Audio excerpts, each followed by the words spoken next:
안녕하십니까. 공장장 권한대행 이정열입니다. 여론조사 많이 하죠. 뉴스도 많이 나오고 소식도 많이 나옵니다. 이게 나오면 결과를 가지고 여러 가지 정책도 수립을 하고 또 심지어는 어떤 정치적인 결정까지 가게 되니까 상당히 중요하죠. 그래서 그 결과를 얻을 때는 정확한 결과가 나올 수 있도록 아주 객관적이고 공정한 질문을 해야 합니다. 그러니까 답을 미리 내놓고 이런 답을 유도하는 그런 식의 질문을 하면 안 된다는 거죠. 그런데 어제 나온 미디어오늘 기사가 눈에 하나 띕니다. 이 기사의 제목은 문 지지자 댓글 문제없다 42.2% 지나치다 46.8%라는 제목입니다. 제목만 보면 문재인 대통령 지지자들이 다는 이 댓글들이 잘못된 것이다 하는 여론이 우세하다는 그런 것 같아요. 근데 기사의 내용을 보면요.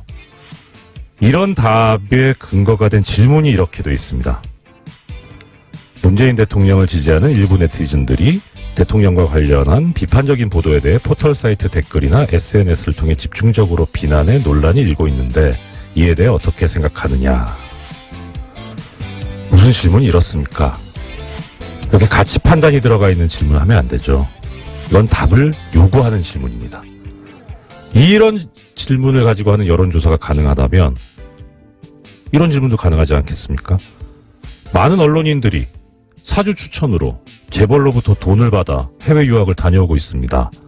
이런 언론인과 언론사가 재벌을 비판하는 공정한 보도를 할 수 있다고 생각하십니까? 이렇게 물으면 답이 어떻게 나오겠습니까? 그런데 이 기사를 보면 놀라운 점이 하나 있습니다. 우리 국민들께서 참 현명하시다는 거죠. 이 숫자상으로 보면 부정적인 그 응답이 46.8%고 문제없다는 게 42.2%인데 이 차이가 오차범위 내입니다. 결국 비슷비슷하다는 거죠. 그런데 또 이 기사에서 보면 언론 적폐 청산이 필요하냐라는 질문을 했는데 필요하다는 응답이 무려 80.4%입니다. 답을 내놓고 하는 질문에도 현명하신 우리 국민들은 안 속고 제대로 답을 하고 계시는 거죠. 존경하지 않을래 않을 수 없는 우리 대한민국 국민들이십니다. 갑자기 기온이 떨어졌습니다. 날이 무척 춥습니다. 그래도 어깨 펴고 당당하게 씩씩하게 걸어보시면 어떨까 싶습니다. 우리는 위대한 대한민국의 국민입니다. 공장문 열겠습니다. 이상 공장장 권한대행 이정열 생각이었습니다.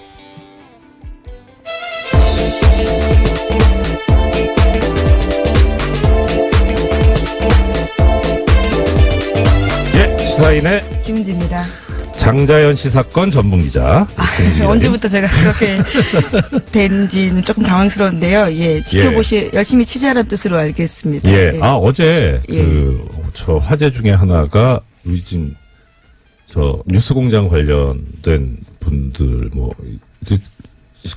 저 실시간 검색어에 많이 올라가셨어요. 근데 특히 장자연 씨. 네, 그렇죠. 어제 하루 종일 실시간 검색어였는데요. 네. 관련해서 청와대 청원 게시판에는 어제 하루만 해도 1000건 넘는 게시글이 올라왔다라고 합니다. 1000분이 동의를 했다는 게 아니라 1000건? 예, 그래서 글 자체가 1000건이 올라온 건데요. 이야. 특히 유력 인사에 대한 수사가 제대로 이루어졌는지에 대해서 규명해야 된다라는 목소리 커지고 있어서요. 예. 검찰 과거사위에서는 오는 1월 안에 장치 사건에 대해서 재수사 여부를 결정한다라고 합니다. 아니, 이 정도면 결정하셔야 되는 거 아닌가 싶은데요. 그런데 1000건이면 어떻게 보면 많다고도 볼 수 있지만 이거는 한 군데에 좀 집중해서 몰아야 되지 않을까 싶기도 한데요. 청와대 대합을 나오려면요 20만 명 이상이 지금 해야 돼서요. 예. 그것이 아니더라도 어쨌거나 검찰 과거사위가 이 사건 자체를 재수사할지에 대해서 검토한다고 하니까 어떻게 여론이 움직일지도 중요한 부분일 것 같습니다. 제 생각에는 이 장자연 씨 사건 전문 기자이신 왜 얼마 전에 어쩌다가도 그렇게 됐습니다. 유시춘 전 장관께서 청와대 청원 게시판에 글을 올리셨잖아요. 예, 유시민 전 장관요. 유시친 선생님은 좀 이따가 나오시죠. 너무 좋아서. 예. 죄송합니다. 예, 유시민 전 장관께서 올려가지고 상당히 많은 호응을 얻으셨는데 그런 이제 전문가 분이 하시니까 많이 알려진 또 이제 말하는 네임드 분이 하시면 많이 좀 나온다.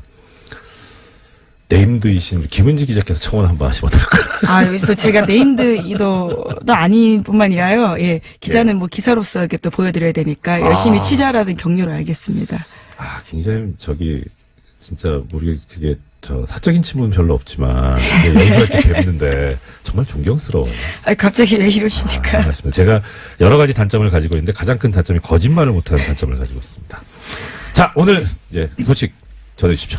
네, 다스는 누구 겁니까? 라는 질문 뉴스공장에서 계속 던지고 있는데요. 이 답을 찾기 위해서 검찰이 본격적인 수사에 들어갔습니다. 검찰 수사는 투트랙으로 진행되는데요. 어제 서울 동부지검에서 출범한 수사팀 같은 경우에는 120억 원대 다스 비자금 조성 의혹을 수사합니다. 참여연대는 지난 7일에 신원불상의 다스 실소유주가 120억 원의 비자금을 조성했다라고 고발한 바가 있는데요. 또한 관련 의혹을 수사했던 정호영 전 특검 같은 경우에도 고발당했습니다. 이 사건은 공소시효가 50여일 남아 있습니다. 또 다른 갈래는 다스의 140억 원 투자금 반환 소송에 청와대가 개입했는지에 대한 서울중앙지검의 수사인데요.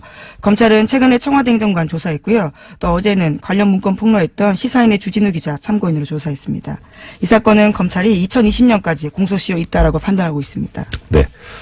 자, 이 장자연 씨 사건 전문이 김은지 기자님이시라면 또 이 다스 전문은 우리 또 뉴스공장 아니겠습니까?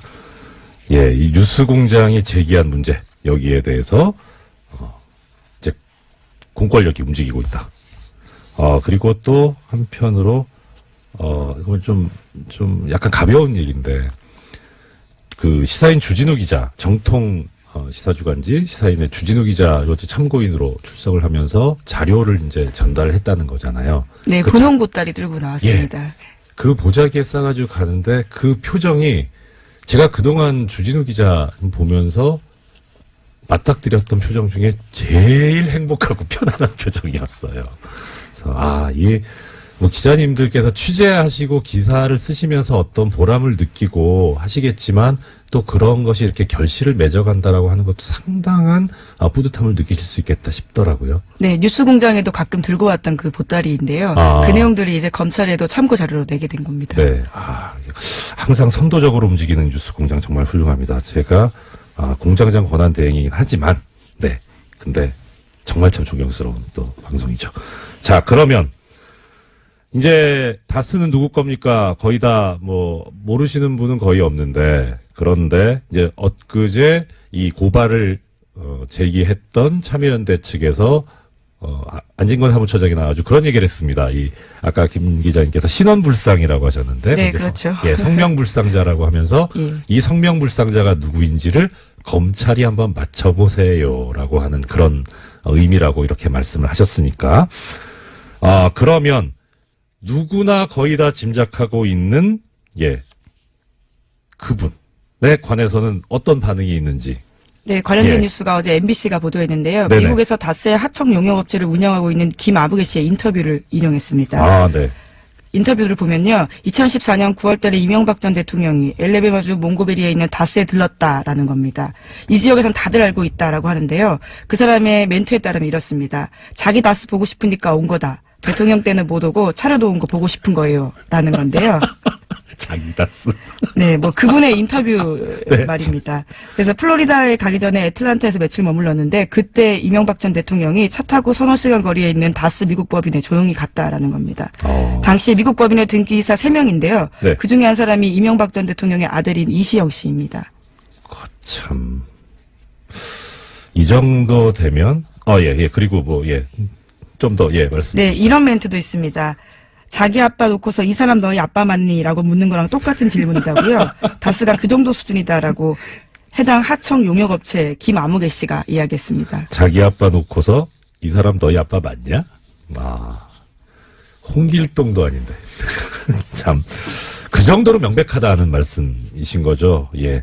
자, 이제 이게 어떻게 객관적인 증거로 만들어진다는 표현이 좀 부적절할 것 같습니다. 어떻게 객관적인 증거로 확립이 돼서 실제 법정에서 유죄 판결까지 이끌어낼 수 있을 정도로 이 전문가들이 또 역할을 충분히 해주셔야 할 텐데요. 정말 이렇게 이 비전문가들, 일반인들이 이렇게 많이 자료와 정보를 제공해 주고 있으니까 당연히 올바르고 실질적 진실에 맞는 결과가 나오지 않을까. 이건 기대해봐도 좋을 것 같습니다. 또 다른 소식은요? 네, 이건희 삼성전자 회장의 차명 계좌가 또 발견됐다라는 MBC 보도가 있는데요. 사정당국 관계자의 발언을 인용했습니다. 네네. 최근 삼성 이건희 회장의 차명 계좌에서 2천억 원 규모의 비자금을 추가로 발견했다라는 건데요. 이 관계자에 따르면 추가 비자금은 은행의 예금 계좌가 아닌 주식 계좌 20여 개가 흩어져 있고 이 회장이 아니라 삼성의 전현직 임직원 명의였다라는 겁니다. 이 같은 경우에는요, 지난 5월 달에 유명 인테리어 업체에 대한 경찰의 압수수색 때문에 드러나게 된 건데, 네네. 이건 회장의 비자금 다시 한번 물망에 오르게 된 겁니다. 아니, 어떻게 하다가 다른 거 뒤지다가 이게 나오게 됩니까? 네, 계속해서 세금 탈루 문제가 있었는데요. 이와 관련해서 시공 이력과 고객 장부를 뒤지다 보니까 거기까지 가게 된 거다라고 합니다. 여기 이 업체는 그러면은 고객이 삼성이었다는 겁니까? 네, 그렇죠. 야, 부럽다. 네. 예, 물론 당시에는 이 회장 자신도 가족도 아닌 제3자의 수상한 이름이 있었다라고 하는데요. 네. 찾아가다 보니까 네. 이건희 회장 쪽이었다라는 겁니다. 그럼 이분은 몰랐을 수도 있겠네요. 그건 그렇고. 자, 그러면 우리가 이제 약간 궁금해하는 거는 그거죠. 도대체 재산이 얼마지? 그중에 차명은 얼마지? 하는 그런 생각이 드는데 대략 지금 김 기자님께서 아마 파악하고 계신 규모는 어느 정도 됩니까? 네, 2008년에 조준웅 특검이 찾아낸 적이 있는데요. 네. 그때만 하더라도 4조 4천억 원에 달했다라고 합니다. 그런데 4조? 예, 4조가 넘습니다. 헐. 예, 차명 재산만 그러한데요. 그것도 차명. 예, 그렇죠. 헐. 예, 그런데 그러니까 어제 MBC에서 보도한 것들은 그 외의 재산이 더 있다라는 거고요. 예. 오늘 아침 한겨레 신문 같은 경우에는 최소 5천억 원 이상의 비자금이 추가로 확인됐다라고도 보도했습니다. 그러니까 금액이 계속해서 올라가고 있는 겁니다. 그럼 차명만 또 최소 5천억이 추가 비자금이 확인됐다고 5천억 원이야. 5천 원만 있으면 순댓국을 먹을 수 있는데 5천억이면 감이 안 오는. 예, 너무 많은 돈이어서 사실 감이 오지 않는데요. 예. 근데 한겨레 신문에서 또 눈에 띄는 내용이 있습니다. 경찰이 계속해서 수사를 하고 있는데 예. 최근에 법원에서 삼성 임직원 개개인의 계좌 추적을 위해서 추가 압수수색 영장 발부해달라고 했는데 이것을 기각했다라고 합니다. 이거를 지금 말씀하시면 안 되고 공장장님 계실 때 말씀하셔야 제가 한 번이라도 더 영장 출연할 해설을 텐데. 해주시는데요. 예. 참 갑갑하죠. 네, 예, 그리고요.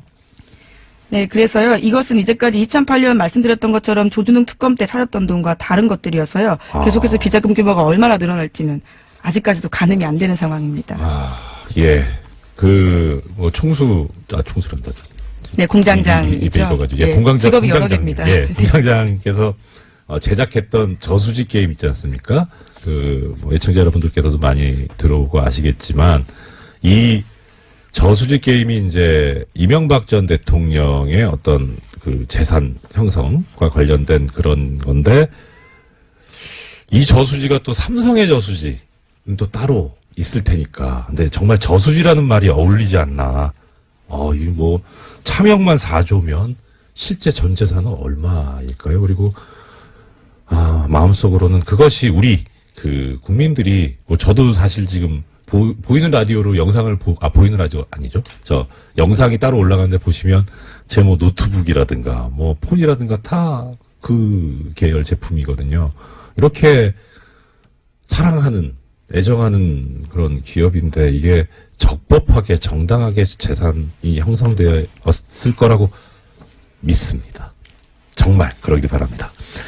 예, 또 다음 소식은요. 네, 이정열 대행의 역할이 또 필요한 뉴스인데요. 아이고, 네. 네, 구속된 우병우 전 민정수석이 법원에 구속적부심사를 청구했다라고 합니다. 저런. 구속적부심은 구속이 합당한지 법원에 다시 한번 판단을 맡기는 절차인데 뉴스공장에서도 몇 번씩 전해드린 바가 있습니다. 네, 그렇습니다. 우 전 수석의 검찰의 세 번째 구속영장 청구 끝에 구속된 지 열흘 만에 이러한 행위들을 한 건데요. 우 전 수석은 지난해 7월 달에 추명호 전 국정원 국익정보국장에게 자신의 비리 의혹을 감찰 중이던 이석수 전 특별감찰관 등에 대해서 불법 사찰하고 지시한 그 결과로 비선 보고받은 혐의로 구속된 바가 있습니다. 네. 자, 이게 그런데 지금 세간의 관심을 끌고 있는 것은 담당 재판부가 뉴스공장에서도 몇 번 말씀드렸습니다만, 담당 재판부가 서울중앙지방법원의 경우에 구속적부심 사건은 형사수석부에서 전담을 하고 있기 때문에, 근데 거기서 하도 엉뚱한 결정이 자꾸 나오니까 이 우병우 또 풀리는 거 아니냐. 근데 보도에 의하면 이 담당 재판부가 바뀌었다. 라는 거죠. 네, 신강렬 부장판사가 우전수석과 대학, 사법연수원 동기여서 사건 재배당을 요청했다라고 합니다. 이렇게 기사가 나오는데 이 기사는 반은 맞고 반은 틀립니다. 왜냐하면 이렇게 기사가 나오면 어떤 느낌이 드냐면 사건의 공정함을 위해서 피해갔구나라고 생각이 들잖아요. 그러니까 이 신광렬 부장판사를 옹호하는 듯한. 예. 근데 그게 아니고요.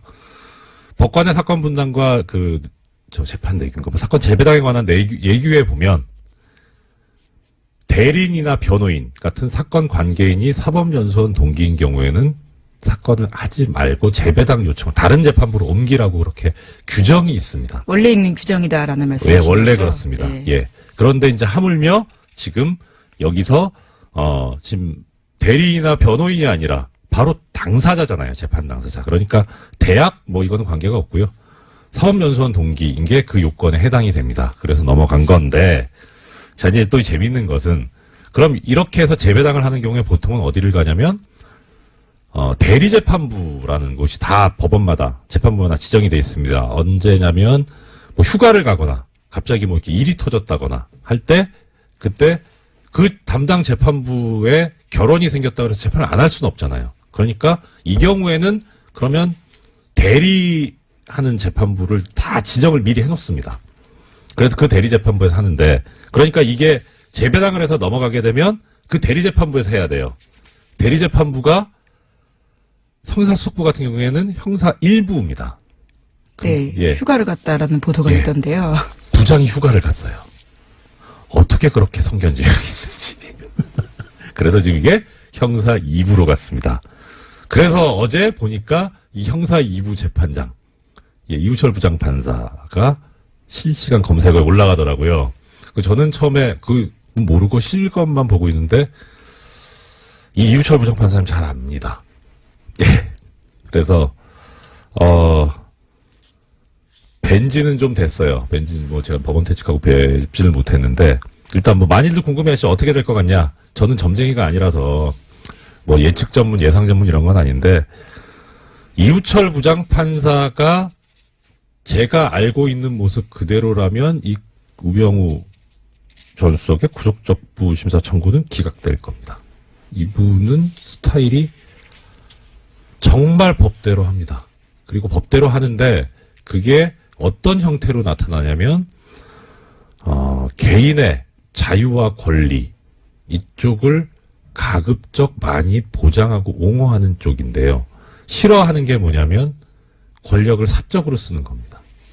지금 우병우 전 수석 같은 경우에는 그런 얘기 나오잖아요. 민정수석으로서의 권한을 사적으로 이용해서 자신을 사찰하는 사람을 역사찰하는 거잖아요.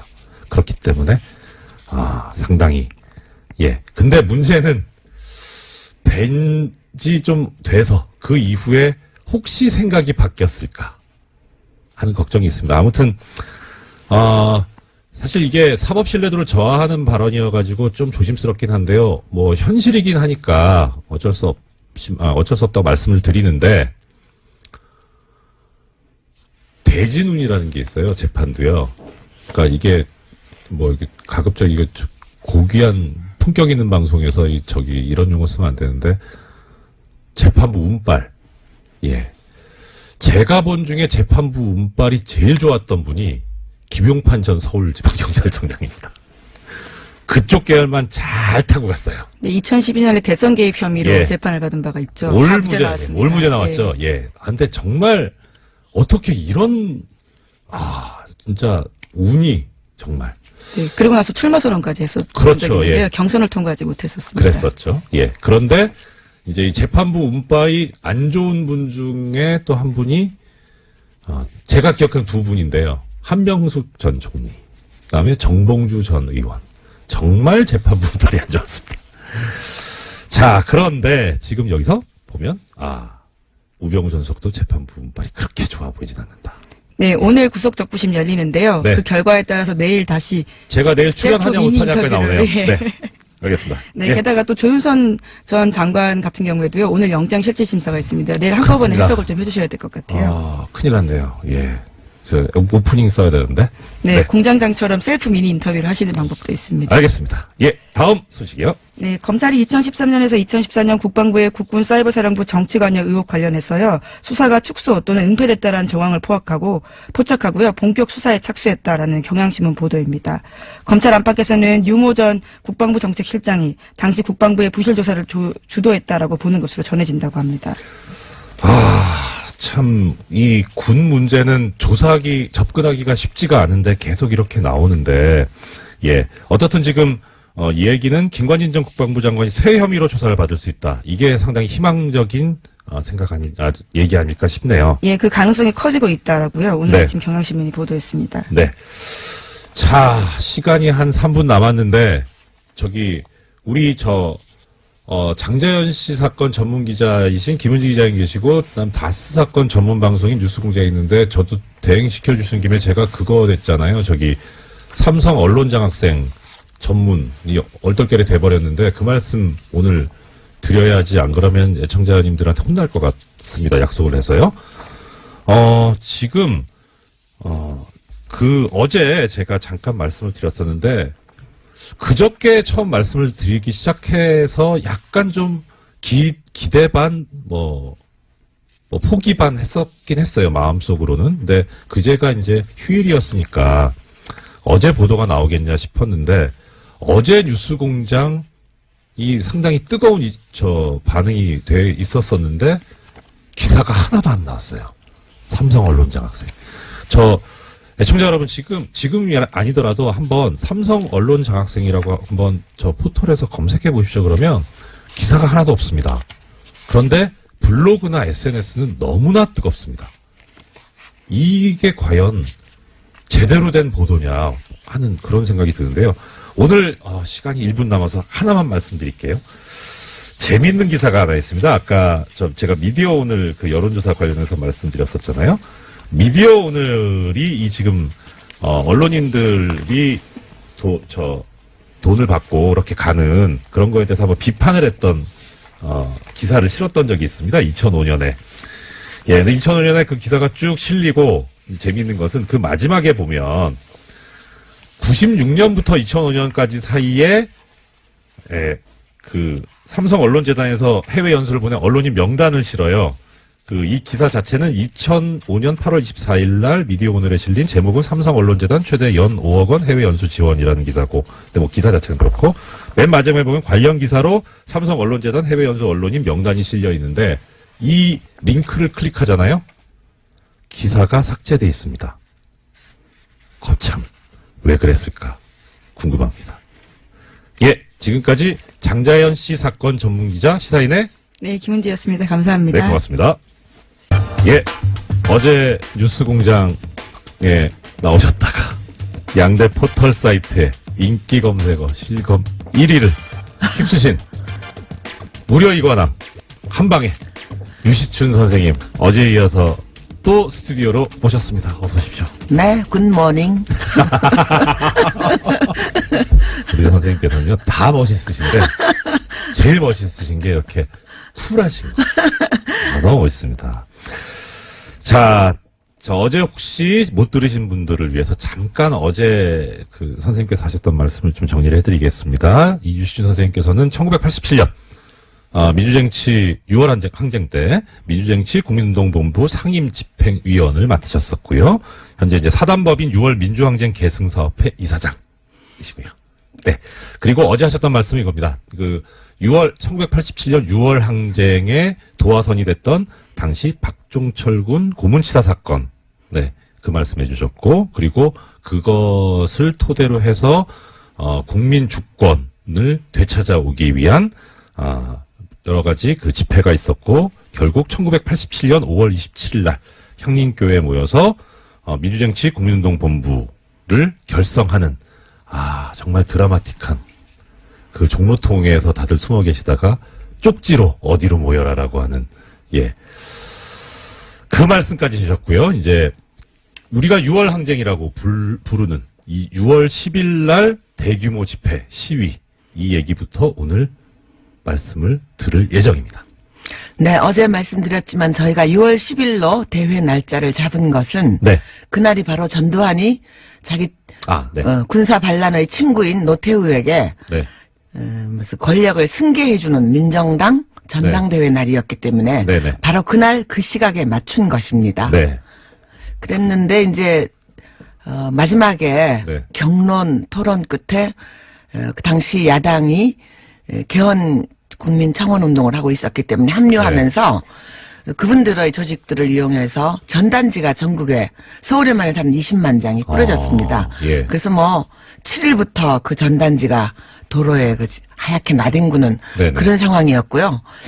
경찰이 이것을 뭐 불법 집회로 간주하고 미리 차단해 놨었기 때문에 7일부터 즉 대회 나흘 전부터 성공회 입구는 3중 4중 전경들의 겹겹이 쌓여 있었습니다. 들어갈 수가 없었어요. 어제 하신 말씀 중에 하나가 이제 이 6월 항쟁이 성공의 그 서울 네. 예, 교당이라고 하나요?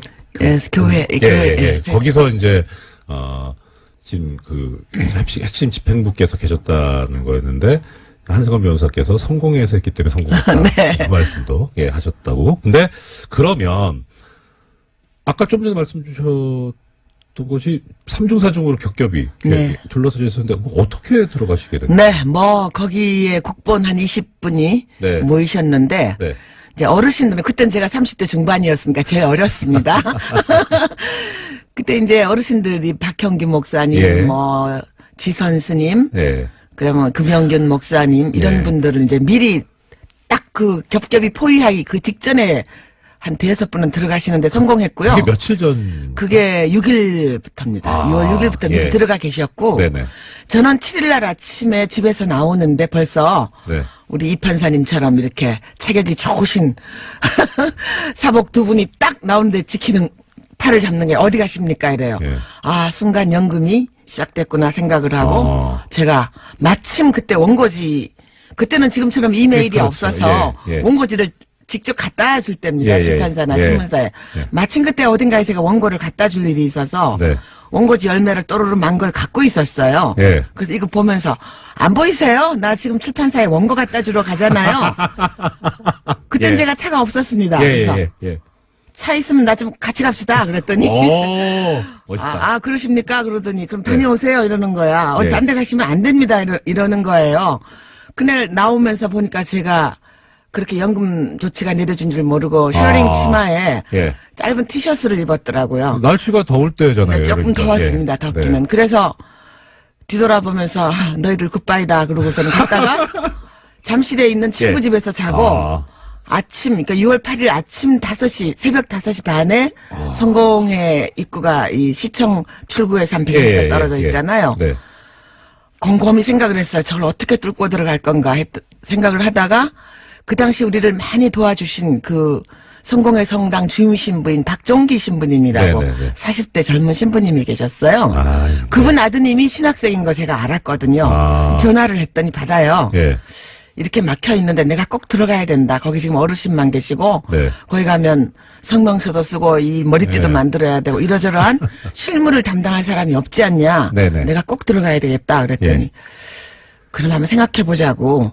그래서 내가 그러면 새벽 기도회가 늘 있으니까요. 내가 그럼 피아노 반주자인데 늦은 걸로 꾸미고 헐떡거리고 갈 테니까 네. 네가 얼른 나를 끌어다오. 그렇게 하고서는 갔는데 지금도 그 카페 노천 카페에 예, 있습니다. 조그만 예. 쪽문이 있죠. 네. 글로 갔어요. 갔더니 예. 뭐 삼겹사겹 에워싸고 있죠. 그래서 내가 숨을 막 헐떡거리면서 가서 나 큰일 났어요. 지금 신부님한테 쫓겨나게 생겼어요. 나 지금 피아노 반주자인데 지금 기도 시작됐는데 진짜 혼나게 생겼네. 그러고 쭝얼거리고 있는데 그 박종기 신부님 아드님 지금 신부님이 되셨습니다. 예. 그분이 나오시더니 왜 이렇게 늦었어요? 그러고서 손을 콱 잡아당기니까 하는 사이에 그 쪽문을 통과해서 제가 들어갔습니다. 이제 내람된 말씀인데 지금 선생님이 발연기를 믿었단 말이에요. 그렇게 했고요.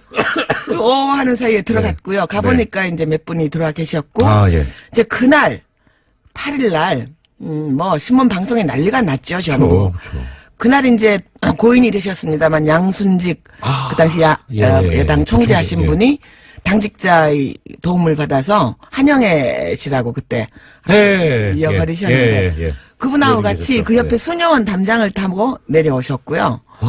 그 다음에 그때 농민운동 하시던 서경원 예, 계셨는데 그분은 좀 생기기도 농부처럼 예, 생기셨잖아요. 예, 네. 그래서 청소부 복장을 하고 예. 빗자루 들고 청소부인 척하고 들어왔고요.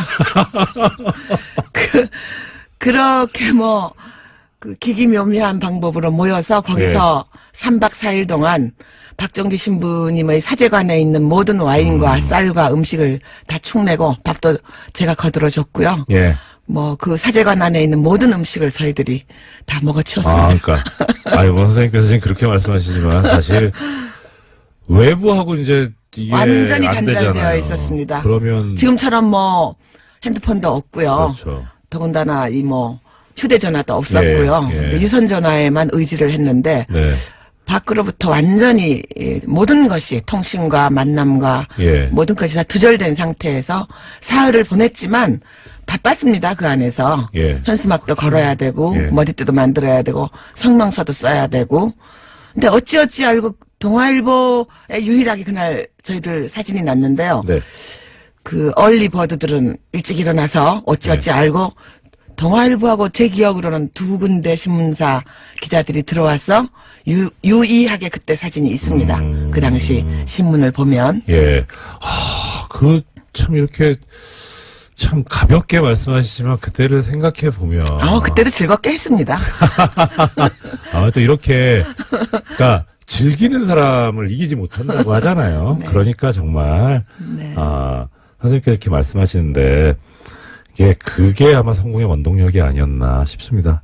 지금 1710님께서 신부님이 무슨 아드님이 있으시냐. 성공회는 네. 신부님이 결혼을 하십니다. 네. 네. 예, 그 성공회의 영국 그래서 캐더릭이죠, 그러니까. 예, 네. 이렇게 허용이 돼 있어서 방금 지금 저 댓글을 봐서 좀 여쭤봤습니다. 그 신부님이 적극적으로 도와주시던 분이었는데 하느님께서 어떻게 그렇게 아름다운 분들을 일찍 데려가시는지 일찍 돌아가셨고요. 예. 오늘 아침 무척 그립습니다. 그러게 말입니다. 네. 자, 그러면 이제 들어가셨습니다. 뭐 들어가시는 것도 참 여러 가지 우여곡절이 있었고 참 뭐 대단합니다만은 이제 또 들어가셔서 아까 얼핏 지나가시는 것처럼 말씀하셨는데 저 사실 제일 궁금했었던 게 그거거든요. 가벼운 질문으로서 보통 이쪽 일하시는 분들이 약초를 참 많이 드시고 좋아하시는데 어떠셨을까 했는데 먼저 말씀을 하셨어요. 근데 와인이 신부님들이 와인은 좀 드시더라고요. 그래서 네. 그게 혹시 미사주로 쓰이는 기 때문에 죽겠다. 많이 갖추고 있다고 그럽니다. 그럼 뭐 성공회도 예배라고 하나요? 기도 예배 드리죠. 예. 네네. 그 예배 주일 드릴 예배를 때 드리죠. 써야 되는 와인인데 그건 어떻게 해결이 됐나요? 이하는 생략하겠습니다. 죄송합니다. 너무 질문이 깊게 들어간 것 같습니다. 자, 그러면 가셔서 이제 여러 가지 얘기 중에 그런 말씀을 들었습니다. 성공의 그 성당 종로에 올라가셔서 네네. 종을 42번을 치셨다. 네네. 네, 그날 상황을 말씀을 드리자면 잠시만요. 그게 며칠 상황이에요? 10일 10일. 12시 6월 10일. 정오에 정오에. 네, 기사에는 보면은 뭐 오후에 쳤다는 얘기인데 12시예요. 네. 그때가 바로 전두환이 노투우에게 그 권력을 승계해주는 전당대회가 열리는 시각이었습니다. 제가 민주화 운동에 몸담으면서 작가이기 때문에 많은 성명서를 썼는데요. 네네. 그날의 짧은 성명을 평생 기억하고 있고요. 제 기억에 가장 뚜렷한 날입니다. 직접 썼죠. 예. 네, 아주 짧게 썼습니다. 네. 지금도 기억을 하는데요. 지금 이 시각 진행되고 있는 반민주적, 반역사적 사기극을 즉각 국민의 이름으로 중단할 것을 요구한다. 이렇게 이제 성명서를 낭독을 하고 네. 지선 스님 그때 백양사 주지로 네네네. 계셨던 지선 스님과 제가 함께 종로에 올라갔습니다. 네. 아마도 그 교회에 생긴 100년 또는 앞으로도 이교도인 스님과 여성이 그 정리에 올라가는 건 아마 전무후무한 일일 것인데요. 진짜 성공 입장에서 그렇겠네요. 네, 예. 다행히 예. 허락을 해주셨고요. 아마 박 신부님이 그것 때문에 많은 비난을 감수하셨던 것 같습니다. 죄송한 일이지만 그냥 어쩔 수 없었던 일이고요. 역사를 만드셨네. 네, 그리고 올라가서 42번의 타종을 한 것은 네네. 우리가 분단된 지 42년이 되었고요. 이 분단을 자양분으로 삼아서 남과 북의 독재를 강행하고 있는 남북의 독재자 모두에게 국민의 경종을 울려드린다는 의미로 타종을 했습니다. 선생님, 그리고 우리, 애청자 여러분, 저나, 우리 스태프진들 먹고 살아야 되기 때문에, 네. 한 말씀 올리겠습니다. TBS 정찬영 대표님도 당시 그 부분에 거기 계셨답니다. 네. 예, 그 이야기 꼭 전해야 된다고요. 네. 감독님 잘했죠? 자, 이 6월 항쟁이, 특징이, 네. 그러니까 어제 이제 말씀하실 때, 사실 고립됐었다. 네. 그래서 그렇게 성공적이지가 못했는데 6월 항쟁 때는 일반 시민들이 상당히 많이 또 뭐 넥타이 부대라고 그때 명명이 됐었는데 그 이유가 뭐라고 네. 생각하세요? 우선은 우리 국민들의 민주화 열기가 뜨거웠고요. 그것이 네. 가장 기본에 깔려 있는 것이었고요. 네네. 그다음 그 당시의 그 물리적인 상황을 좀 말씀드리면 네. 88 올림픽을 기해서 예행 연습을 하느라고 처음으로 서머타임제가 네. 적용이 되고 있어서 네. 6월 중순에 6시라는 건 해가 하늘 가운데 있을 때입니다. 그렇죠. 더욱이 집회가 열리고 있는 성공회 주변의 광화문역, 시청역, 서울역은 전철과 버스가 정차하지 않고 그냥 통과했습니다. 그러니 그 주변에 있는 모든 셀러리맨들이 예. 직장인들이 해는 하늘 가운데 쨍쨍한데 예.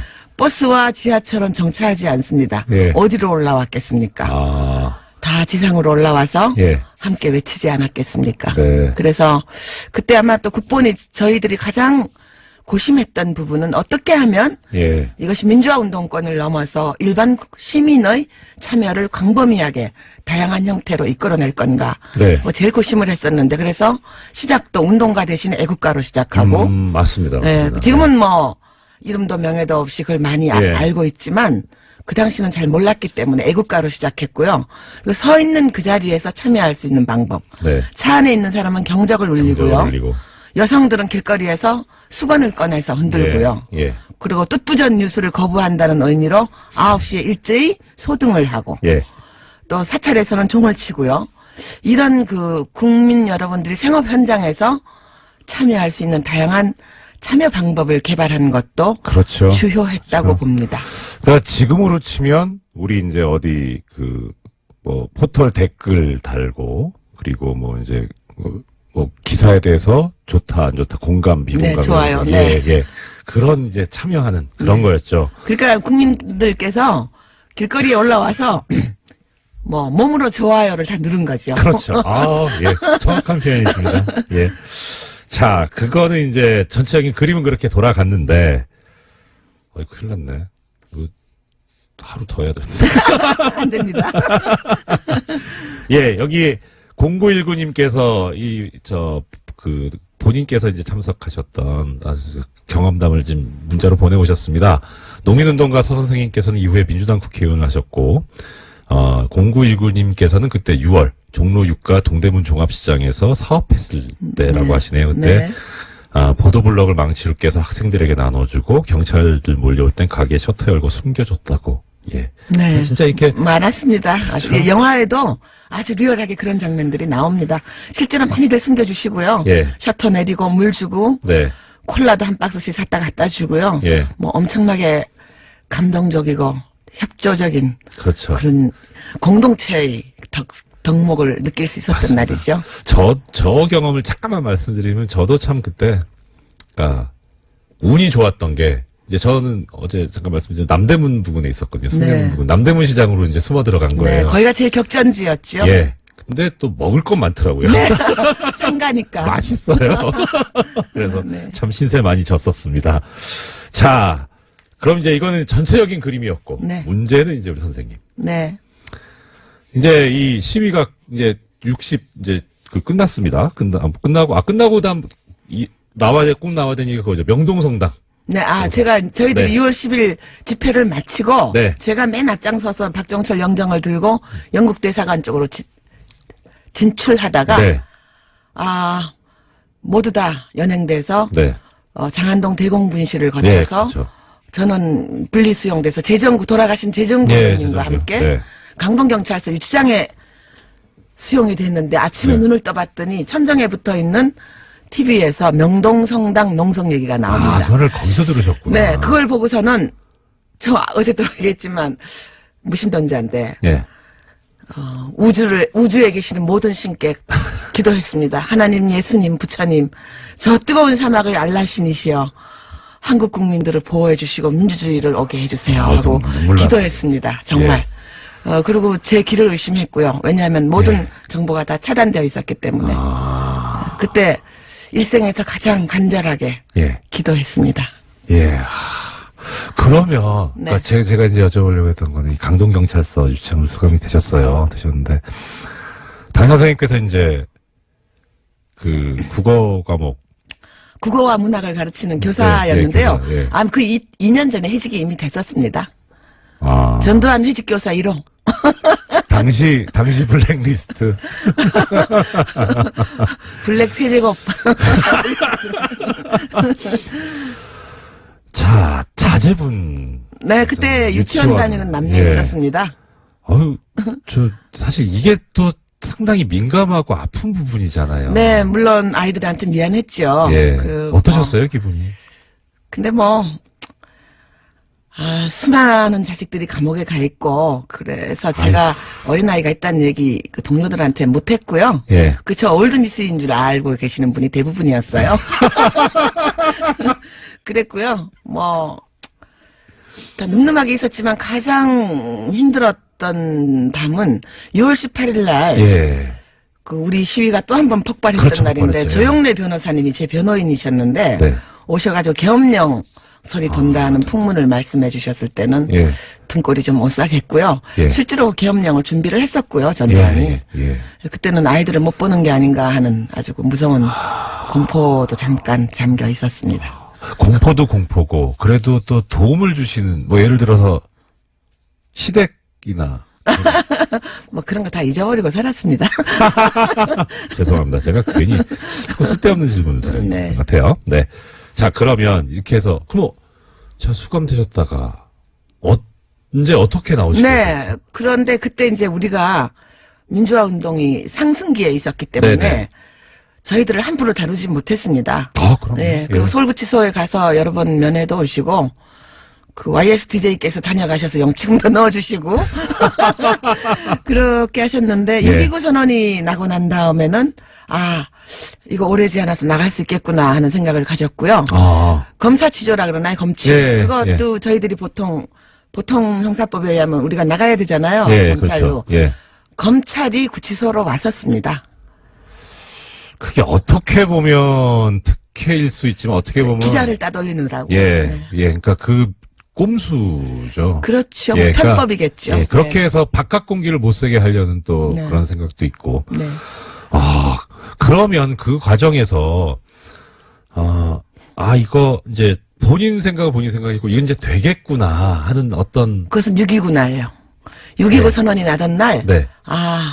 우리가 어쩌면 징역을 살지 않을지도 모르겠다. 예. 재판을 받지 않고 나갈 수도 있겠구나. 예, 라는 희망을 가졌고요. 예. 그것이 현실화되었습니다. 그리고 나온 것은 이한열 장례가 있던 그 전날 나왔습니다. 그래도 좀 예. 더 계셨었군요. 네. 예. 그 전날 나와서 처음 간 것이 연세대학교 이한열 네네. 장례식장이었습니다. 아, 너무나 감격적이었습니다. 그때 그러면, 그러니까, 우리가 이기겠구나라는 생각이 드셨던 어떤 지점이랄까? 때는 언제쯤?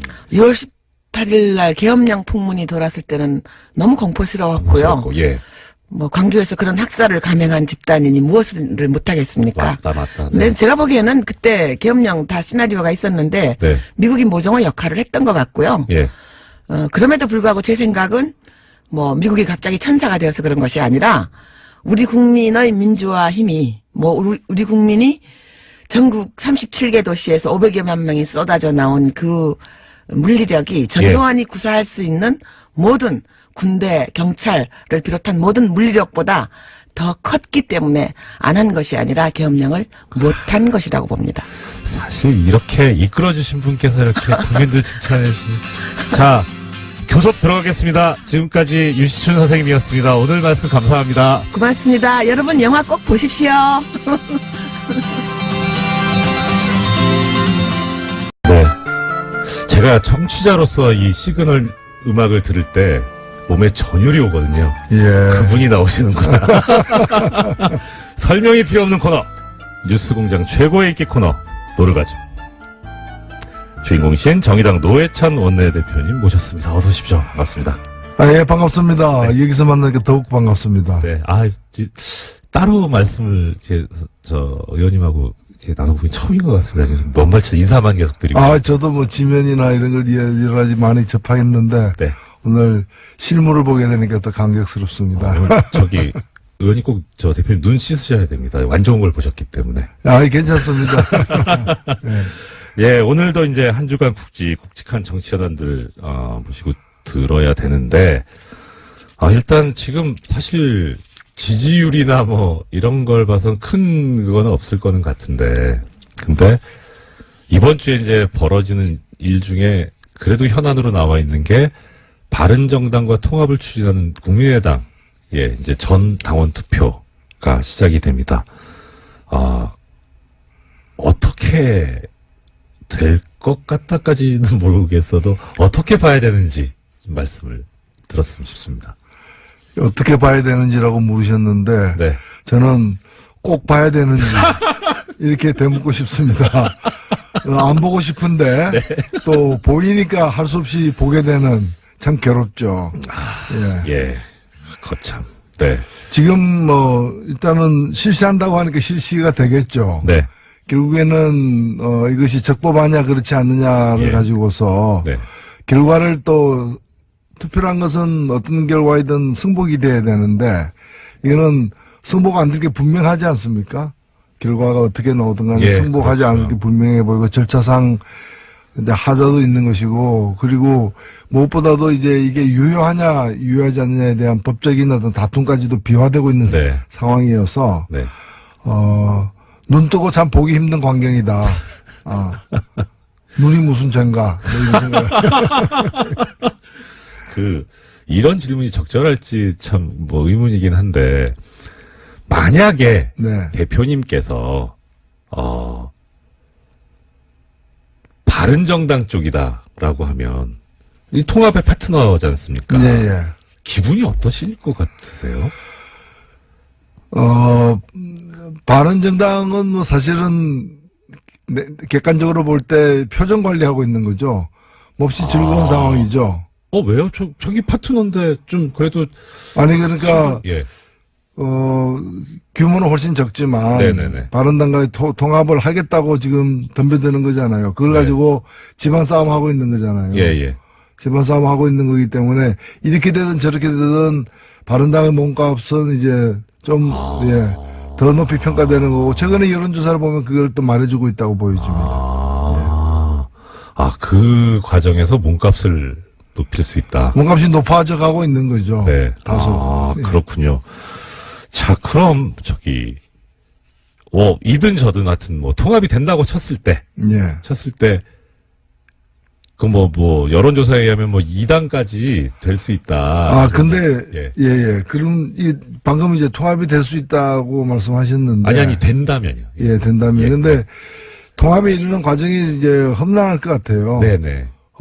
이제 고난의 행군으로 보여지는데 고난의 행군. 일단은 전 당원 투표를 하는 거는 지금 이제 안철수 대표에 대한 이제 재신임 투표거든요. 명목 자체가 재신임 합니까? 하는데 찬성합니까? 반대합니까? 그걸 묻는 것이고 설사 그것이 찬성으로 나오더라도 그것이 곧 통합에 대한 찬성 반대는 아닌 거죠. 그렇죠. 통합 그 자체는 이제 당헌에 따라서 전당대회에서 결정돼야 되고 또 전당대 소집이 적법하냐 그렇지 않느냐 또 어떻게 소집하느냐 이런 가지고 또 논란이 계속될 것이고 그래서 이 논란이 음력설까지 예. 갈 거 아니냐. 예. 2월까지도 갈 것 같고요. 네. 뭐 이 과정은 어쨌든 간에 또 그런 어떤 컨벤셔널 걸 갖게 되는 거죠. 네. 네. 갖게 되는 거고 그런 점에서 보자면은 이 통합이 어떤 옳으냐 그르냐 또는 적법하냐 불법이냐에 따른 어떤 그 소동이 한 달 이상 가게 될 것으로 보여진다 이렇게 생각됩니다. 대표님 좀 죄송한 말씀인데 네. 이 평소에 제가 그 대표님 하시는 말씀 방송으로 들을 때는 예. 정말 그야말로 이제 물 흐르듯이 청산유수셨는데 예. 오늘 중간중간에 약간 끊긴다는 감이 저마든지 모르겠는데 그 이유가 정말 이 두 당의 통합에 관심이 없으시구나. 관심 없어서 생각을 안 해보셨는데 왜 나한테 자꾸 이거에 대한 대답을 요구하냐 그런 예, 뜻인 사실 것 같아요. 예. 아니요 제가 조심스러워서 그렇습니다. 왜냐면은 네. 아무리 그래도 다른 당 내부의 문제인 것이고요. 네. 그리고 그래서 굉장히 이제 말을 또 정확하게 해야 되기 때문에 네. 조심스럽게 얘기를 하고 있습니다. 그러면 오히려 더 정확하게 말씀해 주셔야 되는 부분이 이제 제가 지금 드리려고 하는 질문인데 뭐 다른 당은 다른 당이고 예. 이제 정의당 입장에서 봤을 때 네. 통합이 되느냐 또 통합이 어떻게 되느냐에 따라서 정의당이 이제 앞으로 다가오는 지방선거에 임하는 자세가 좀 달라질 수도 있을 것 같거든요. 더더군다나 많은 그 유권자분들, 국민들께서 안타까워하는 부분이 뭐 정의당을 지지하고 안 하고를 떠나서 정의당 지지율 정도의 의석은 최소한 정의당이 가져야 하지 않느냐. 네네. 거기에 훨씬 못 미치니까 네. 이게 과연 정당한 것인가라는 그런 문제를 제기하시는 분들이 많으시거든요. 그러니까 최소한 지지율 이상의 어떤 의석이라든가 자리를 확보할 수 있는 어떤 지방선거에 임하시는 정의당의 뭐 방책이랄까 계획이랄까는 어떻습니까?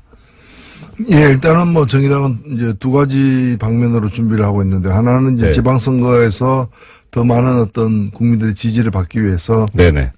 좋은 후보들을 발굴하는 네. 일을 우선 한편으로 하고 있고요. 또 다른 한편으로는 지금 이제 잘 보도가 되지 않아서 그런데 이 지방선거 관련된 선거법 개정을 아, 네네. 갖다가 지금 정치개혁위원회에서 다루고 있어요. 예. 다루고 저희들도 그에 대한 법안을 내기도 했고요. 네. 그래서 지금 원래 이제 기초의원 선거 같은 경우에 지금 뭐 다당제 현실에 비춰보았어도 그렇고 이제 이 중선거 지금 이제 2 내지 3인으로 네네. 주로 뽑고 있는데 네. 이걸 3 내지 5인으로 좀 확대하는 부분과 네. 그다음에 연동형 비례대표제의 정신을 갖다가 반영해서 정당 투표가 지금 기초 광역 두 군데 있지 않습니까? 네네. 지방선거에서도 이 비례대표 정당 투표로 뽑히는 비례대표 의원 수를 늘리는 문제. 네. 이 두 가지의 어떤 선거제도 개혁을 지금 추진을 하고 있습니다. 선거제도 개혁 말씀하셨는데 사실 이게 어떤 그 정의, 이념의 관점에서 접근할 수도 있지만 냉정하게 보면은 당장 이 선거에 참여하시는 정치 세력의 이해관계가 직접적으로 연결돼 있지 않습니까? 네네. 결국 의석에 따라서 이제 결론이 달라질 수도 있는. 근데 정의당 입장에서는 사실 의석이 모자라기 때문에 어떤 소수당의 비애랄까 슬픔 이런 게 있을 것 같은데 그런 건 없고. 그런 거는 많죠. 사실은 뭐 다른 것보다도 네. 정치권의 이해관계가 엇갈리는 것은 사실입니다. 네네. 그리고 결정은 법률 개정으로 나타나기 때문에 정치권에서 결정하는 것 또한 사실이고요. 네. 그러나 냉정하게 우리가 봤을 때 누구의 이해관계가 엇갈리냐? 국민의 이해관계가 엇갈리는 거죠. 왜냐하면 투표권은 국민에게 있는 것이고 네. 권력은 국민으로부터 나오는 것인데 네. 국민의 마음이 반영되느냐 안 되느냐 정확하게 반영되느냐 왜곡되느냐가 가장 중요하게 따져져야지 네. 누구의 어떤 정치인에게 유리하냐는 두 번째 세 번째 문제라고 저는 보는 겁니다. 네. 그렇다면 현재의 선거제도가 국민들의 민심을 그대로 반영하는데 여러 왜곡된 어떤 장치가 내재되어 있기 때문에 이걸 바로잡는 거죠. 예. 예를 들면 국민의 7.3%가 정의당을 지지했는데 네. 그러면 정의당이 7.3%를 대변해야 되고 결국에는 표결권은 의사결정권의 7.3%, 의석도 7.3%를 가져야 그렇죠. 마땅한 거죠. 네.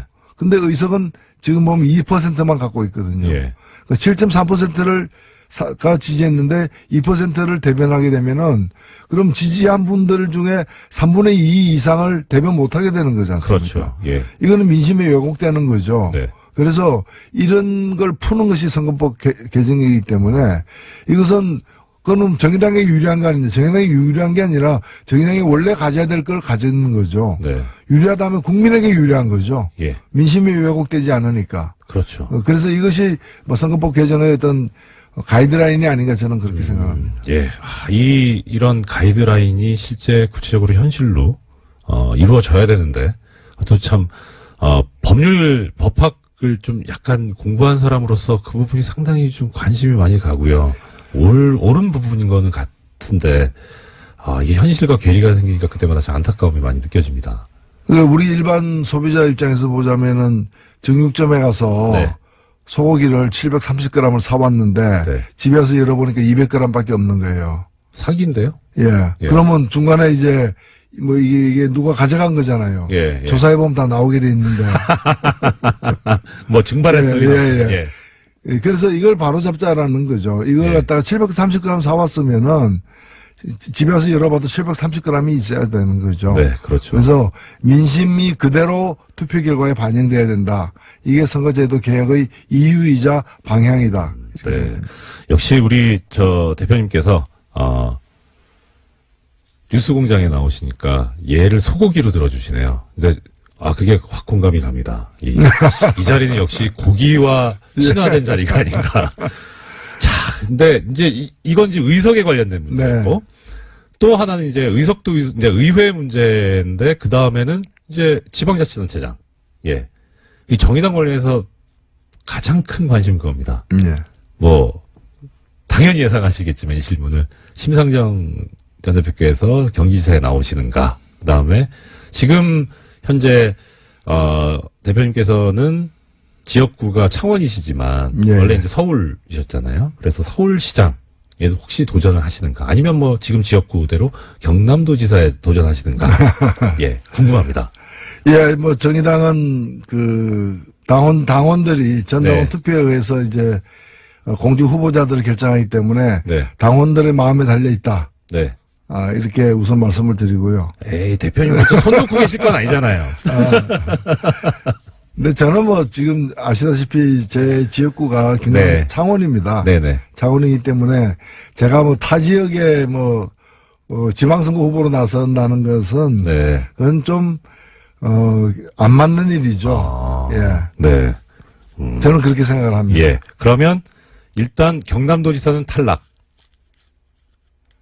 확정 짓기는 또 좀 이른 거 아닌가 싶은데 그러면 아직 심상정 전 대표님의 경기지사 출마라든가 노회찬 대표님의 서울시장 출마는 아직 유보. 제가 유보하는 게 아니고요. 네. 예. 예. 뭐 아직 시간이 있으니까 이제 좀 더 심사숙고하셔가지고 좋은 말씀을 주시지 않을까 싶습니다. 정의당 말씀 잠깐 들어봤고요. 또 하나 이제 관심 있는 정치권 뉴스가 이건 관심의 대상이라기보다 참 일종의 흥미 비슷하게 나오는데 자유한국당 윤리위원회가 유여의 최고위원을 제명하기로 했습니다. 제명 이유가 막말, 해당 행위. 그러니까 일반인들 입장에서 보면은 뭐라고 생각하냐면 막말을 했는지 안 했는지 뭐 그거는 그렇다 치고 막말을 유여의 최고위원만 했냐? 왜 저 사람만 저렇게 못 살게 구냐? 이런 생각을 하고 있는데 이 생각은 어떤 겁니까? 또 대표님께서 보시는 어떤 이 자유한국당의 내부 예, 자유한국당 윤리위원회가 누군가를 제명해야 한다면은 네.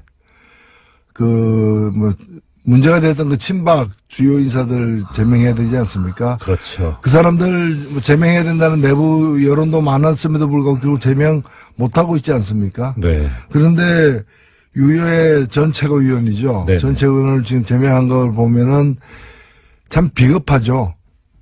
그리고 약자에게 강하다.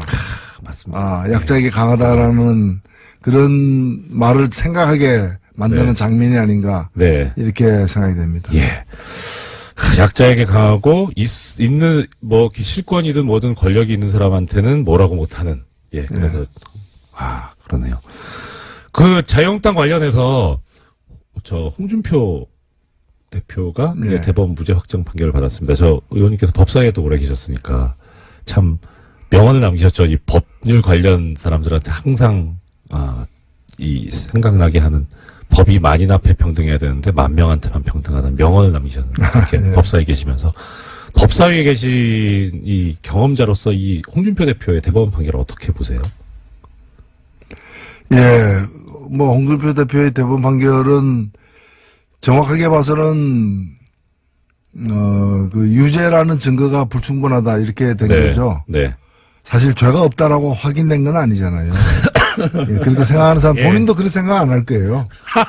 예, 본인도 자기가 죄가 없다고 예. 전혀 생각하지 않으리라고 저는 확신하고 있는데 저기 화장실 가서 웃으실지 모르겠어요. 야 이거 내 말을 믿네 이러고. 결국에 재판이라는 것이 유죄 예. 무죄를 다투는 것이긴 하지만 실 내용을 보면은 유죄라고 기소되었는데 그것이 기소된 만큼의 죄가 있다는 증거가 확실하냐를 네. 판단하는 것이 이제 판결 아니겠습니까? 네. 근데 이 정도의 증거만 가지고서는 유죄라고 입장하는데 부족하다라고 네. 판결을 내린 거죠. 예. 내렸기 때문에 이 판결을 내린 후에 밖에 나와가지고 나는 무죄다라고 얘기하는 것은 저는 그건 좀 인간의 얼굴로 할 수 있는 얘기는 아니죠. 사실은. 그 얘기까지 나왔지 않습니까? 저기 검찰이 증거를 조작했는데 저 책임져야 되고 이완구 전 총리 같은 경우에는 진짜 책임을 묻겠다라는 얘기도 했습니다. 근데 그런 식으로 이제 보자면은 네. 결국에 그러면 성완종 고인입니다만은 예. 성완종 전 의원이 유죄고 네. 홍준표 이완구는 무죄다 지금 이 얘기 아닙니까? 그게 말이 되는 얘기입니까? 참 승복이 안 되는, 그러니까 일반 국민에게 승복이 안 되는 재판인 거죠. 예. 엊그제 이제 보도가 나왔는데 액자 무슨 척당불기인가? 예, 정말 어려운 한자던데요. 그게 이제 당시 정치자금을 전달했다는 경남기업 측의 윤승모 씨의 말에 의하면 그게 의원실에 걸려 있었다라는 말을 했었고, 그런데 그게 의원실에 걸렸었던 바가 없다는 게 홍준표 대표의 주장이었는데 실제 의원실에 걸려 있었던 동영상이 나왔단 말입니다. 새로운 증거가 나왔다고. 자, 그러면 조금 전에 이제 본인은 알지 않겠느냐 말씀하셨는데 이것도 이제 같은 맥락인 겁니까? 이 액자에 대해서 뭐라고 또 글쎄요, 이제 뭐 그런 더 확실한 증거들이 계속 나온다면은 네. 뭐 재심 사유까지도 될 수도 있겠죠. 될 수도 있고 그리고 이게 뭐 지은죄는 어디 갑니까? 예, 예. 최근에 뭐 신의 말씀인가요? 예, 신과 함께. 신과 함께. 예. 신과 함께 그 영화에 보니까 예. 재판 끝났다 해서 끝난 게 아니더라. 예. 재판이 또 연이어 남아있다. 그걸 참 다시 일깨워주고 있던데. 네. 그 영화를, 이 성완종 메모에 등장한 분들, 그 영화를 보시는 게 좋을 것 같습니다. 예, 한번 또 봐야 되는 영화가 또 하나 늘었네요. 예. 자, 의원님, 저는 이걸 좀 여쭤보고 싶습니다. 사실 어떻게 하다 보니까 제가 관심을 가지게 돼가지고, 그저께부터 지금 언론인들이 재벌, 삼성 언론재단이라고는 나오는데, 결국 그게 이제 재벌 출연금인데, 재벌의 돈으로 유학을 갑니다. 유학을 가서, 거기서 갈 때 비용을 지원을 받는데, 그 유학 가는 대상으로 선발이 될 때, 1미디어 그룹당 1명, 그리고 그 소속사 대표의 추천을 받아야 선발이 될 수 있는 그런 제도를 운영을 하고 있고, 이게 1996년부터 시작해서 2016년까지 계속돼 왔어요. 그리고 2017년에는 이 김영란법이라고 이제 불리는 부정청탁방지법에 관한 법제처 유권 해석으로 이게 법 위반 소지가 있다 해서 2017년에 중단이 됐거든요. 언론계에서 이걸 계속 풀어달라라고 하면서 청와대 유정찬 국민소통수석에게 계속 요구를 했던 모양입니다. 그래서 이 내용을 가지고 유정찬 수석이 박은영 국민권익위원장한테 물어봤더니 김영란법 위반 소지가 없다라고 하는 해석을 받아서 전달을 한다라는 얘기까지 지금 기사가 나왔거든요. 지금 의원님께서는 삼성 엑스파일 사건 때문에 고초를 많이 겪으시고 부당한 판결 때문에 또 고생을 많이 하셨는데 이런 이 재벌과 관련된 특히 재벌이 지금 이 사건 같은 경우에 문제는 재벌이 언론과 유착되는 일종의 경원 유착의 문제 소지도 있어 보여서 이 부분에 관해서 의원님께서 상당히 여러 가지 생각이나 소회가 있으실 것 같은데 의원님 대표님 생각이 어떠신지 좀 여쭙고 예.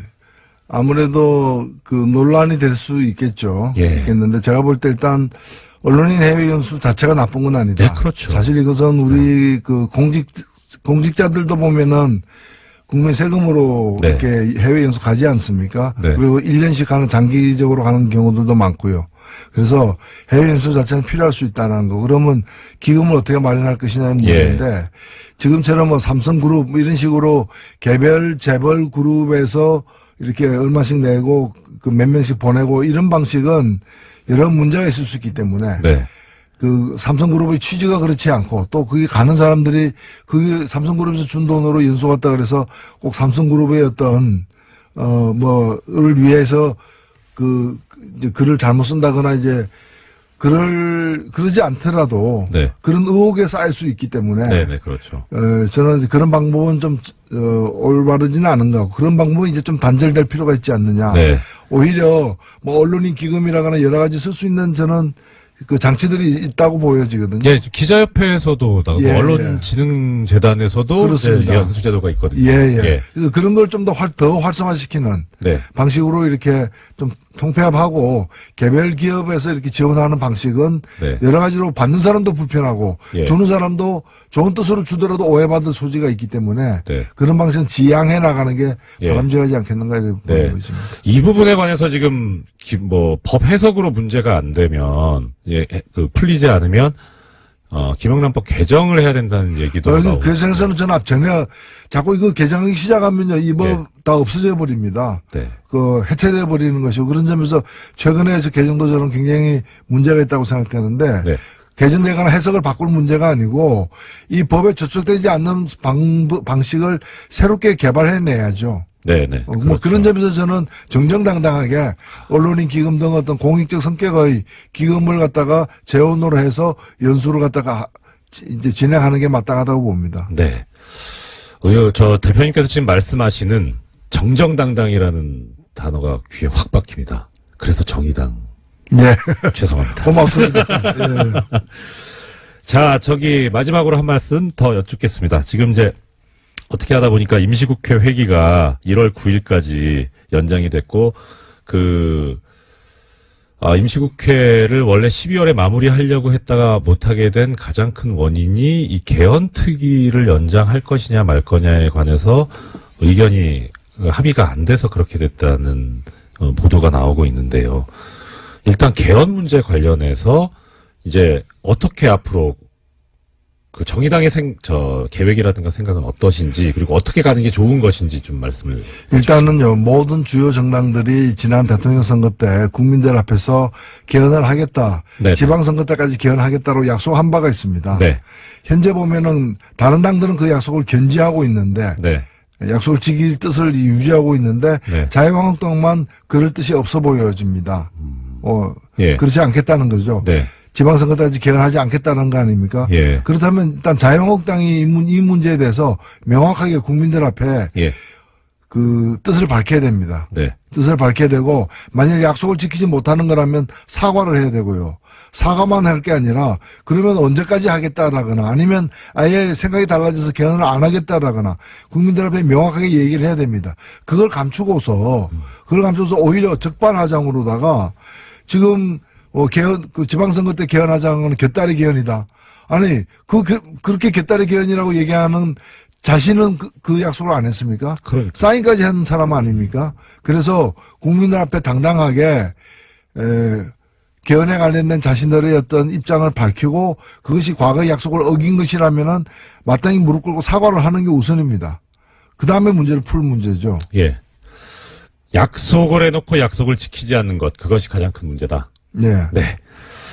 자, 그러면 지금 이제 개헌 부분에 관해서 정의당의 입장을 마지막으로 한번 정리해 주시고 오늘 마무리하면 좋을 것 같습니다. 예, 개헌은 국민에 대한 약속이고요. 네. 특히 이 개헌에서 가장 중요한 것은 그 기본권과 그다음에 지방 분권을 강화하는 개헌입니다. 네. 그리고 권력구조는 합의된 수준만큼 하면 됩니다.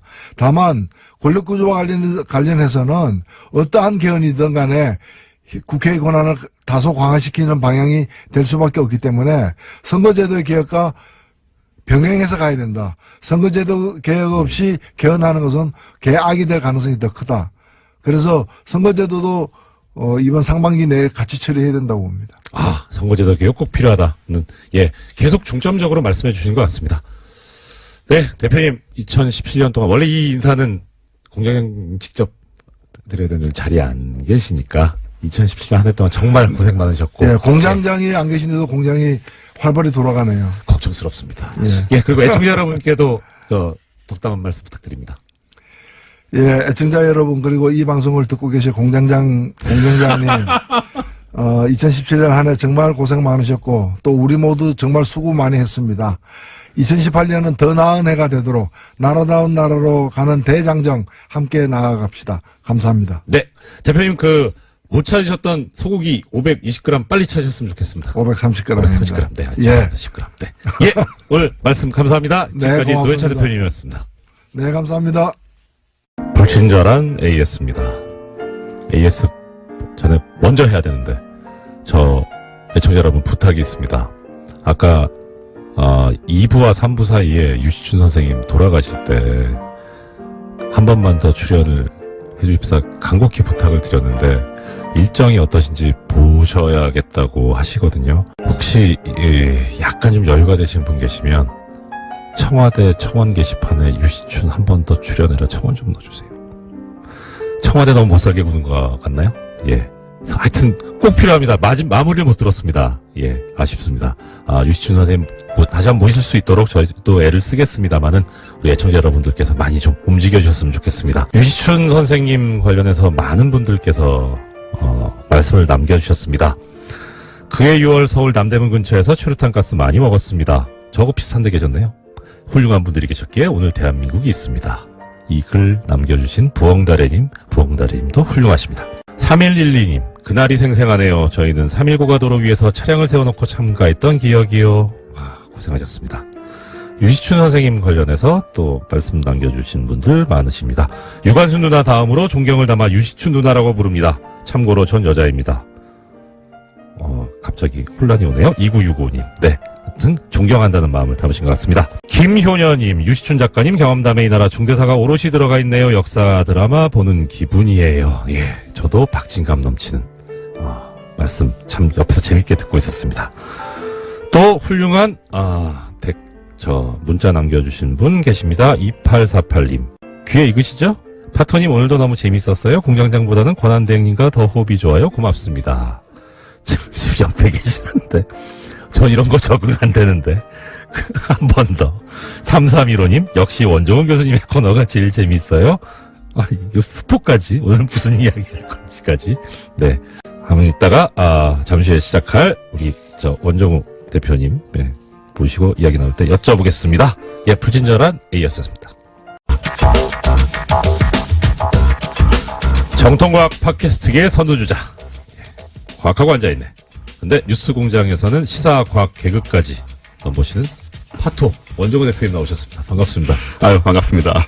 야, 정말 진짜 처음 뵙는데 저는 이거 어떤 분이실까 되게 궁금했었거든요. 아유, 무슨 말씀을요, 제가. 진짜 이 방송을 사적으로 하면 안 되는데 영광입니다. 진짜. 아유, 제가 영광이죠.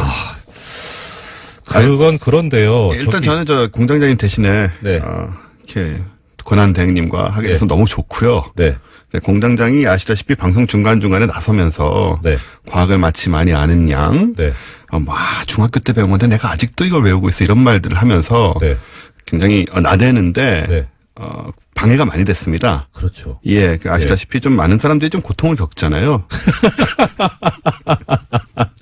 오늘은 그런 일이 없을 것 같아서 너무 즐겁습니다. 저는 냉정하게 딱 깨놓고 말씀드려서 과학을 잘 모릅니다. 아, 공정자도 모릅니다. 그게 문제죠. 왜 그렇게 됐는지 그 진실은 사실, 원종호 대표님께서 아실 거예요. 저도 아는데, 나중에 한번, 이제는 말할 수 있다라는 때가 오면 하기로 하고요. 자, 오늘, 예. 네. 아까 3315님께서 뭐라고 문자를 남겨주셨냐면요. 원종호 교수님 코너가 제일 재미있어요라고 남겨주신 분. 오늘 산타 이야기 정말 흥미로웠어요. 네. 무슨 얘기 하실 것까지 다 알고 계세요. 예, 일단 그건 제가 페북에 썼기 때문에. 아, 그러시구나. 네, 내용은 쓴 건 아니고. 예. 예, 오늘 그 얘기를 한다고. 전 대표님께서 대포폰 쓰시는 줄 알고. 아, 왜요? 그러니까 대포폰으로 본인이 이렇게. 아닙니다. 네. 예. 설마 그럴 리가 있겠습니까? 예. 자, 그럼 산타 이야기 하신다고 이렇게 말씀하셨습니다. 어떤 말씀입니까? 네, 뭐 며칠 지나긴 했는데 네. 일단 산타 하면 크리스마스의 주인공 아니겠습니까? 그렇죠. 근데 아시다시피 산타가 과연 실제 하는지 아닌지에 대해서 오랜 세월 동안 치열한 논쟁이 있습니다. 논쟁이 있었습니까? 예, 있죠. 네.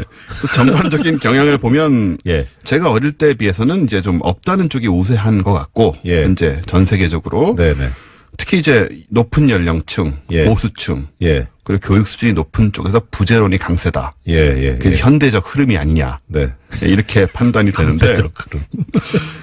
근데 저는 이제 나름 오랜 연구 끝에 예. 산타의 존재에 대해서 아주 좀 긍정적인 확신을 갖게 되었다. 존재한다. 네. 그래서 이제 그 내용을 좀 오늘 설명을 드리려고 합니다. 네네. 과학적인 설명이네요. 예. 예. 일단 그럼 과학적으로 존재한다고 해 주실 테니까 반론 먼저. 네. 반론 먼저. 산타 할아버지께서 이제 선물을 다 네. 배달하시잖아요. 하루에 그렇습니다. 분신술도 아니고 혼자서 어떻게 이걸 다 시간적으로 안 되지 않느냐. 예. 그래서 이거를 또 연구한 사람들이 많습니다. 네. 은근히. 예. 미디어 학자들 굉장히 많은데 일단 제가 짚고 넘어가고 싶은 게 하나 있다면 예. 산타가 없다라는 그 의견이 지배적인 가운데 네. 따지고 보면 어느 누구도 산타가 존재하지 않는다는 것을 증명한 사람은 없습니다. 그걸 어떻게 증명해요? 예, 그러니까요. 그래서 이제 증명되지 않은 사실이 무책임하게 퍼져왔다. 굉장히 비과학적인 접근이죠. 산타의 부재를 예. 기정사실화하는 그 어른들의 편견. 네. 그 속에도 비과학이 숨어 있다는 얘기를 일단 전제하고 싶고요. 예. 이 산타와 관련된 과학, 이제 말씀하신 예. 과학, 이게 가능하냐. 네. 이게 굉장히 중요한 문제 아니겠습니까? 예. 그렇죠. 그래서 국내 많은 학자와 매체들이 이제 다뤄온 게 사실이고요. 네. 2014년 유니세프 통계에 따르면 네. 전 세계 어린이들의 수가 약 22억 명입니다. 네. 한 집에 이제 평균 한 2-3명 정도가 있다고 예, 치고, 예. 이제 뭐 개발도상국도 있고. 네네. 그러면 이제 계산을 대충 해보면 8억 8천만 가정에 들러야 한대요. 네. 길게 잡아야 24시간이잖아요. 예. 아무리 길게 잡아요. 시차까지 감안하고. 예, 뭐 이렇게 저렇게 하면 뭐 48시간까지 늘릴 수도 있다고 해요. 네네. 날짜 변경선을 잘 활용하고 어쩌고 하면. 네. 지구의 표면적이 5억 1천만 제곱킬로미터고요. 예. 그중 육지가 한 30% 정도 됩니다. 예. 이걸 계산하면 이제 표면적 예, 나오죠. 다녀야 하는 표면적이 1억 5천만 제곱킬로미터. 예. 뭐 이런 식의 계산들이 많아요. 네. 그래서 이 집집마다 다니면 결국은 3억 5,600만 킬로미터를 날아다녀야 된다고 합니다. 집집마다 들리면서 움직이려면. 이렇게. 동선이? 네네. 네네네. 이게 지구에서 태양까지 거리 2배가 넘거든요. 헐. 예. 뭐 초당 수천 킬로미터를 움직여야 되는. 네. 뭐 진짜 이건 신기술인데요. 그래서 일단 다니는 것 자체가 과학 기술적으로 매우 어렵다는 사실을 알 수 있습니다. 네. 여기에 뭐 여러 가지 얘기들이 있죠. 일단은 학자마다 이 수치가 조금씩 다른데 네네. 아까 22억 명의 어린이라고 얘기했지만 예. 뭐 불교, 힌두교, 유대교 가정 애들은 산타 선물을 안 받지 않느냐. 산타를 부정하지 않느냐. 아니, 어린이가 무슨 문제가 있습니까? 이게 좀 문화 인류학적인 문제라서 네. 조금 복잡하긴 한데. 예. 그래서 뭐 훨씬 적다. 실제로 받아야 하는 어린이들의 수는 불과 뭐 3-4억 명에 불과하다. 그럼 존재를 증명하기 위해서 모집단을 줄여버리는군요. 그렇죠. 예.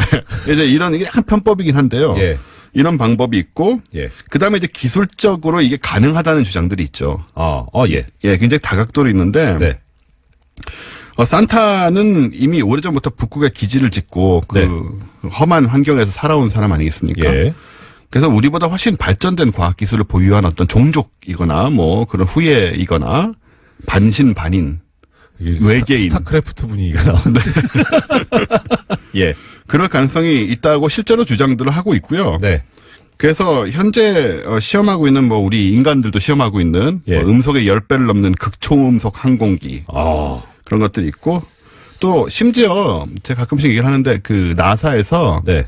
그 초광속 워프라고 그러죠. 워프. 그거를 지금 실험을 하고 순간이동. 있습니다. 아, 예. 시공간을 구부러뜨려서 네. 광속 한계를 극복하는 거죠. 이런 것을 갖고 있을 수도 있다.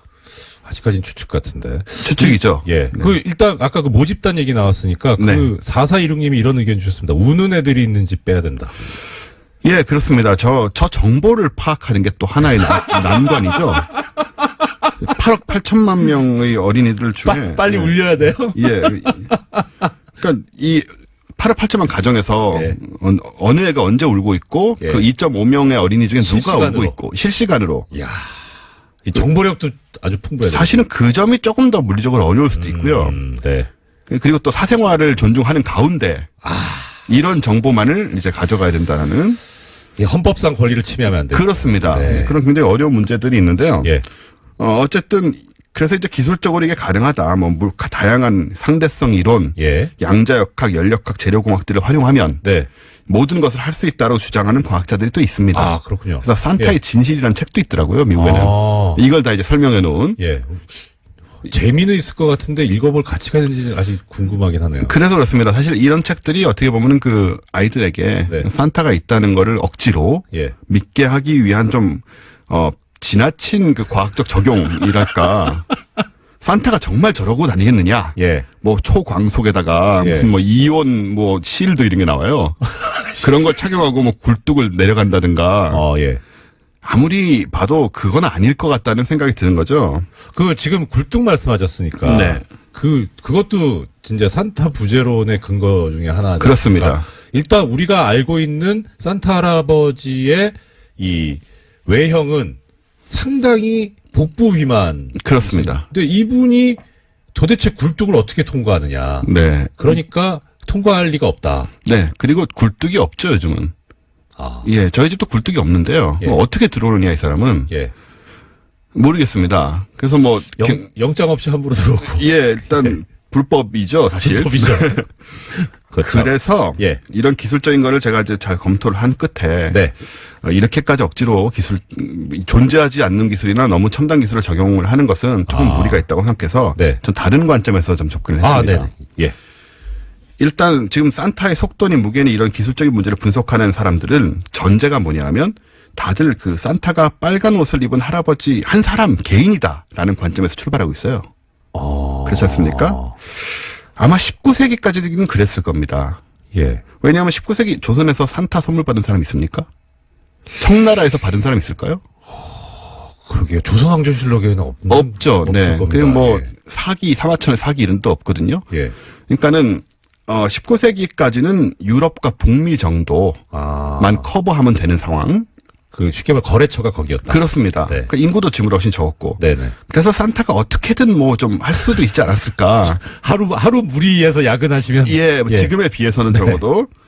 근데 이후에 이제 20세기 들어오면서 이제 글로벌화 됩니다. 산타가. 예.